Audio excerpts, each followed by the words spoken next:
2026, and we're kicking off XOG on the road. We're going to be traveling, guys, traveling. And to do it up on opening weekend, I have decided to do a dumb thing. I will be in Washington on the 13th at Rowdy Audi, Boston on the 14th for the Boston Legacy debut against Gotham, and at BMO for Angel City's game against the Chicago Stars on Sunday.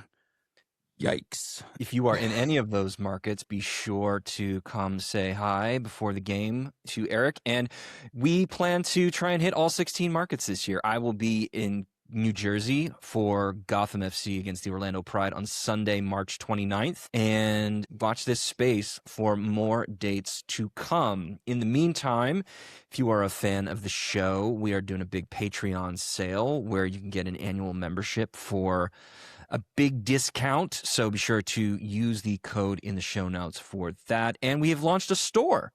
We have an official XOG store where you can get all the best merch for the start of the NWSL season, and Patreon members get 20% off with an exclusive discount code for that. So those are all the fun little goodies from us. Stay tuned for the show.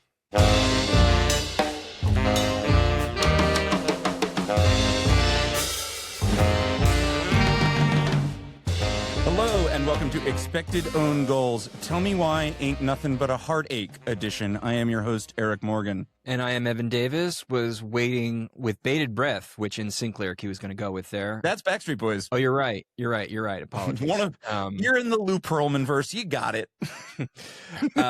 Welcome to day 6 of NWSL season preview week. Today we are talking about the Orlando Pride, team that saw a great deal of talent walk out the door, including their GM in the offseason, and welcomed a few new faces in, but Barbara Banda is Barbara Banda, and she is fully healthy, and that's scary. So to talk about that is another recent-ish XOG FOP, Expected Own Goals, friend of the pod, Abigail Segel of Defector, The Nine, and The Guardian. So enjoy that conversation. Universal Studios opened a new park in Orlando last year, but the biggest attraction in the city still remained the one and only defending champion, Orlando Pride. 4th place finish and a quarterfinal victory was not enough for them to repeat as champions, and they roll into 2026 healthier and potentially maybe not as strong as they've been in the past. Or is that true? Joining us to walk us through the 2026 Orlando Pride is a columnist and writer for Defector, The Guardian, The Nine, and Equalizer, the one and only Abigail Segel. Abigail, welcome back to the show. Hey, thanks for having me. Good to be back. So first things first, how do you evaluate the Orlando Pride's 2025 campaign? Tell us the story of the Orlando Pride in 2025. 4th place on points. The underlying data suggests that was probably about right. Their journey ended in the semifinals. What did you see from Orlando wire to wire last year? Yeah, I mean, in 2025, they were coming off of a 2024 that was, they won the double. And so they was totally, a big target on their back. And, for good reasons. They won the Shield with, an unbeaten streak that was a record. And then, they won the championship, which is like hard to do. Like, often in the NWSL, the teams that, do well in the regular season, can stumble in the playoffs. And so to have won both coming in to a new season with largely the same squad, like obviously, they're going to be top contenders, sort of apex predator. And then we saw that, even though they had the same squad, they did stumble a bit.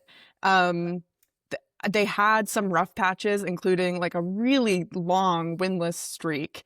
Even though, they played okay, it was just really sort of difficult to see that they just couldn't find a way to win for a really long time. But they still managed to, finish top 4. They pulled it together, kind of. They had a really strong quarterfinal and arguably also a strong semifinal. They just couldn't stick it to Gotham before Gotham struck back. So I think 2025 was obviously a disappointment compared to 2024, but the pieces are there, and in a way because they sort of almost went through that adversity of, having gone through all that struggle, having to sort of regroup after losing Barbara Banda to injury. I feel like that can only make them, well, can't only make them stronger, but hopefully it'll make them stronger and more resilient in 2026. Maybe the biggest thing that they did was see Haley Carter exit for the Washington Spirit. Caitlin Carducci, formerly the GM for the Kansas City Current, was brought in. One thing that has jumped out about their offseason is just how much turnover there's been. A lot of very significant players have left either through free agency or transfer, from Emily Sams to Carson Pickett, Allie Brazier, formerly Allie Watt, Simone Charlie. Kylie Nadenner is probably going to miss most of the year for family leave. Morgan Gautrat went overseas. Priska Chalifia is in Angel City now. Grace Chanda, thanks to all of the injuries and all of the stops and starts in her Orlando journey, left the team as well. And on the other side, aside from Haley Mace, there isn't maybe a blockbuster offseason acquisition. What have you made of their offseason so far, and what do you think it reflects in Carducci's ambitions and how they might interface with what Mark Wilf wants this team to look like going forward? Yeah, I mean, honestly, all the players that, left, especially Brazier and Pickett and Sams. Yeah. Those are really big losses. And also Charlie, when she came back from her injury, she was putting in good creative effort. Those are really big losses for this team. Pickett and Brazier did a lot to sort of create offensive chances, a lot. And the width, I remember watching games and, hoping that, they would put Pickett in because she was such a game changer. And then, Watt, when she was healthy, she was really, really contributing.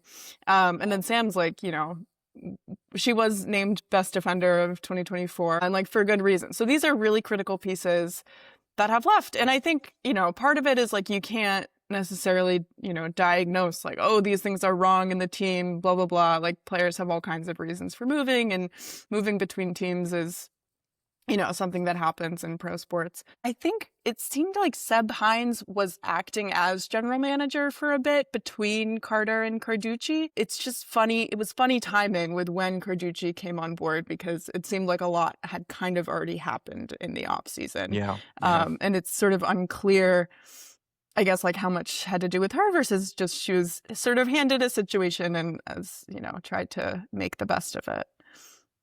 Obviously, last season, Orlando brings in Jackie Ovalle, but does so right as they lose Barbara Banda. The two have never really played together. Seb Hines had a real adjustment going from having sort of a talismanic striker to needing to create offense. How do you evaluate his 2025? I think he struggled. I'm sure he struggled with the team. I think he had to do a lot of tinkering to figure out how to pull this team back. And I mean, and even before Banda was out, they weren't sort of, performing at the same level that they had in 2024. I think also when you have, new players coming into the league, it can take some time for them to get adjusted. And so I feel like people were, and I was really hyped about Ovalle coming in, and then she, wasn't quite the superstar. And, so we'll see if that can develop. Yeah, I mean, I honestly feel like other than sort of the tinkering on the field, I think when a team is struggling, a coach can do a lot to, affect team morale in either a good way or a bad way. And based on what, we've seen, it seems like he, has the trust of the locker room. And yeah, I mean, they managed to figure it out. And then, I watched a press conference they did a few weeks ago, and, everyone was seeming pretty confident, and, players up and down the roster were seeming pretty confident in the team. So, I feel like hopefully, I think he seems to have the trust of the team, which is sort of the biggest thing a manager can have. Another area of significant loss this offseason is just taking 2024's stalwart defense and basically hacking it to pieces through various departures and absences. What do you sort of see the Orlando defense looking like this year? How do you rate what they've done? Do you feel like they're even still a piece or two away? This is one of the things that, because we haven't seen them actually, play in a real game yet, we don't know how they're the pieces that we don't know as much about are coming along, like Nicole Payne and Hannah Anderson, and then Zara Chvoshi. We don't quite know how they're developing. In the press conference, Hines, expressed confidence, but obviously he's going to.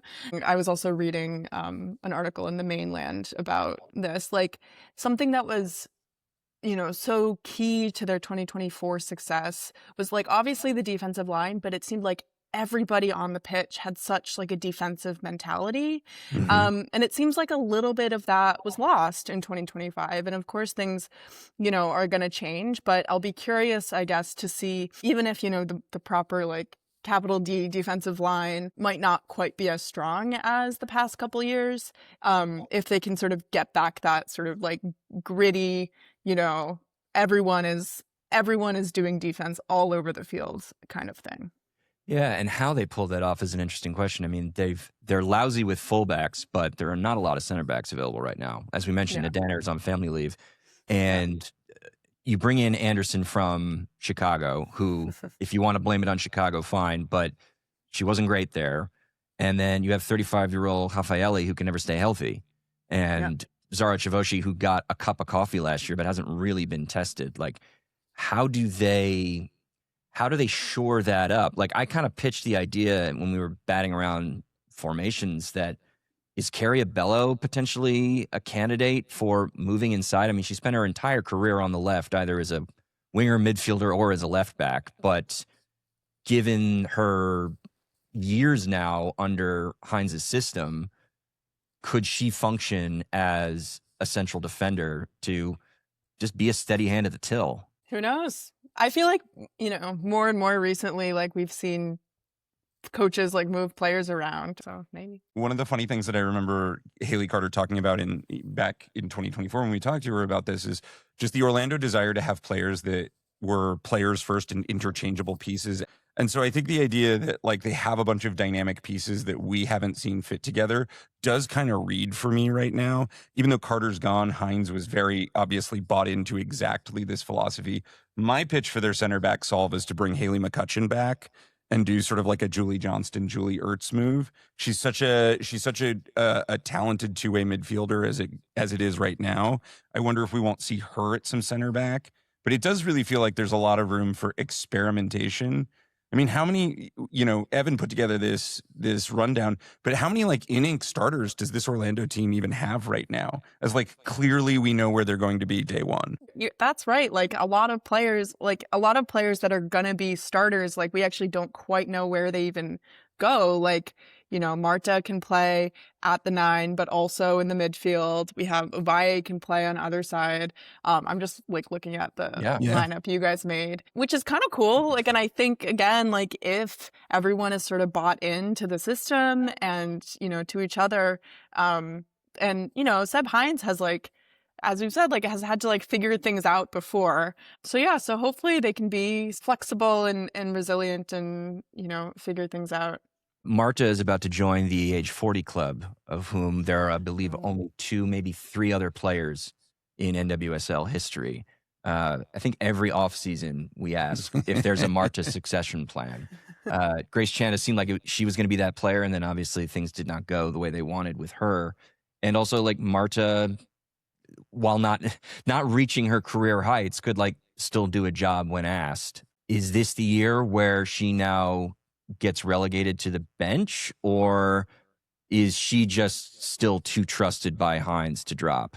I think we can't know until the season starts. And I mean, I feel like over the last few years, like, she's had sort of ups and downs, like, and her downs are never, poor play, but, some like she has sort of varying frequencies of the flashes of brilliance, So I think there's not really a way to predict it at this point with her, I would say. Yeah. She's starting from a very high height when we're talking about her production decline. It's all relative. Yeah. She's a member of the Christine Sinclair emeritus class where you're just like, I guess you'll just keep going. Like if Marta's still playing at 45, I guess that's, if there was anybody who could do it, it's probably her. Have you gotten any sense of, just to build on Eric's idea about McCutcheon moving into central defense. That would open up a spot in midfield for Luana to regain a starting job. Have you gotten any sense of where she is in her health timeline? Like last year, she finally got to work herself back in and get some professional minutes after a long struggle with cancer. Is she ready to go on opening day? Yeah, I haven't seen anything, but they did give her a contract extension, right? And I feel like, even though that, everyone at the team seems like a family or whatever, like I don't think they would give someone a contract extension just to, be a symbol. So I don't know. I feel like that's a good sign. I mean, I think, even if her physical health isn't quite back, I mean, I just have no idea. She's definitely has got the mentality piece down. She's sunk in that penalty kick in the dying moments of the quarterfinal, which was pretty cool. Yeah, it was a Kleenex moment. Yeah. I was crying. Yeah, it was a weepy moment. I couldn't cry. I was crying. I was crying Seattle Dogs at the time. So. Oh true. God. Crying from over ingestion.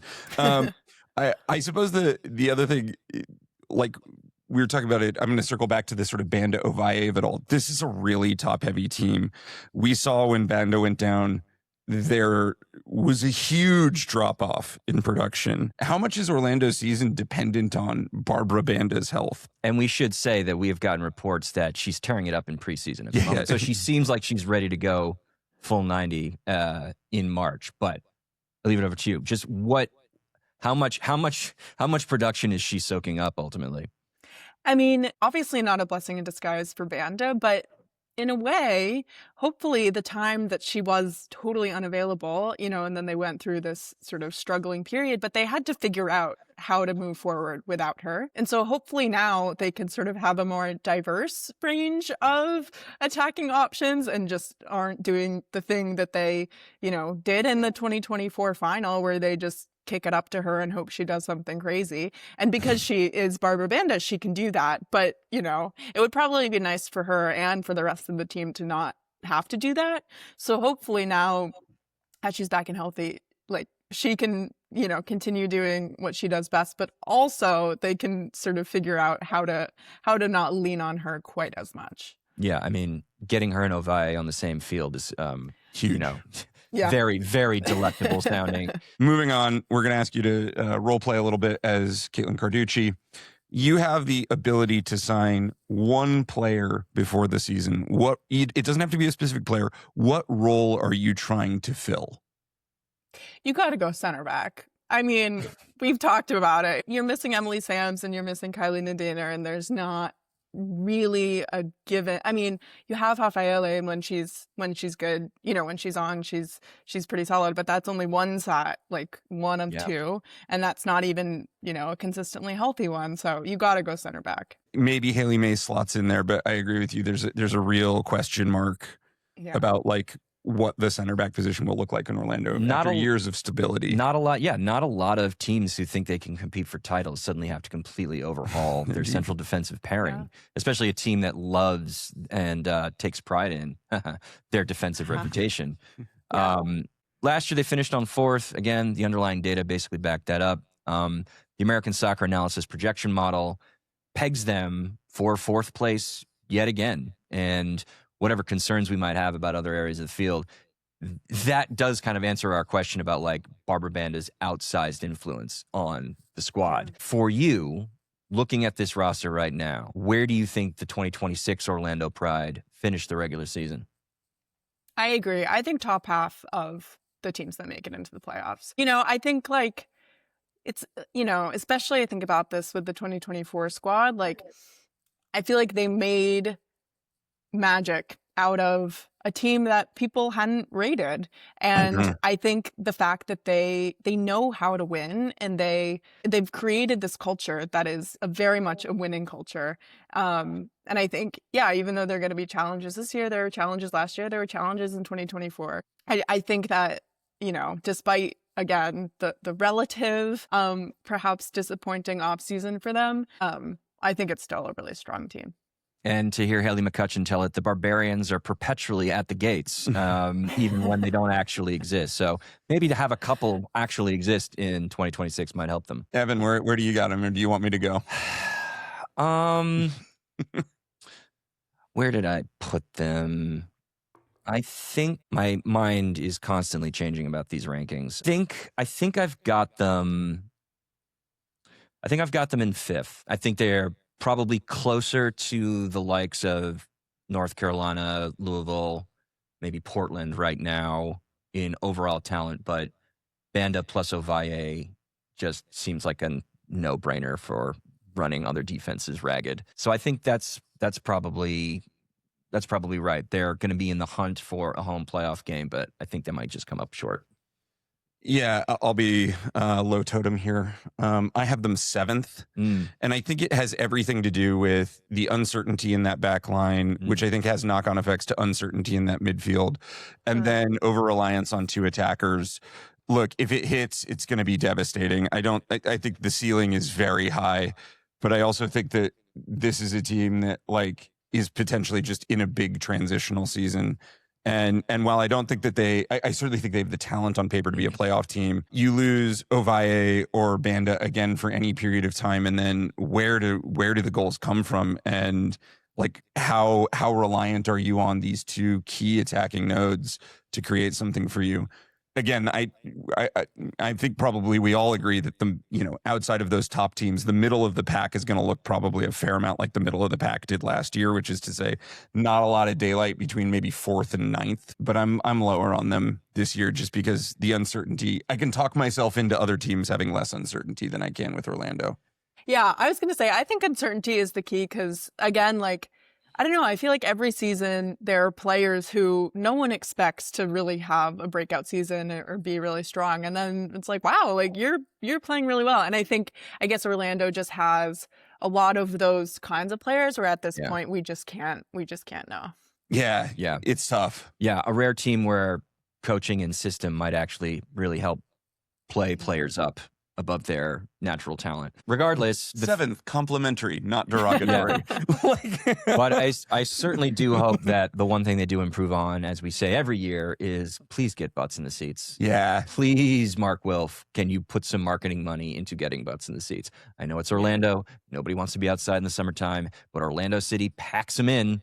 So I think you can probably make it work for the Orlando Pride as well. Who knows? You may only have 3 or 4 more seasons to see Marta. Yeah, get them while they're hot. Yeah. You can follow Abigail on social media at Abigail Segel and read her writing in Defector, in The 9, and in Equalizer for season preview work, and a lot of great content come the start of the NWSL regular season in just a week's time. Abigail Segel, thank you so much. Yeah, Thank you for having me. Thank you so much for listening. Be sure to do all the things you're supposed to do with podcasts. Rate us 5 stars, drop a kind review in your podcatcher of choice, and follow along with the feed if you haven't done so already. Tell all of your friends about us if they don't know about the show up to this point. And if you want to follow us on social media, you can do so at XOwnGoals. That's the letter X Own Goals on all social platforms. Keep your eyes out on YouTube, Instagram, and TikTok for a lot of cool exclusive video content there. And if you believe we've made an own goal, please email us at xog@xowngoals.com. That's the letter XOG at the letter XOwnGoals.com. Looking forward to our next season preview very soon.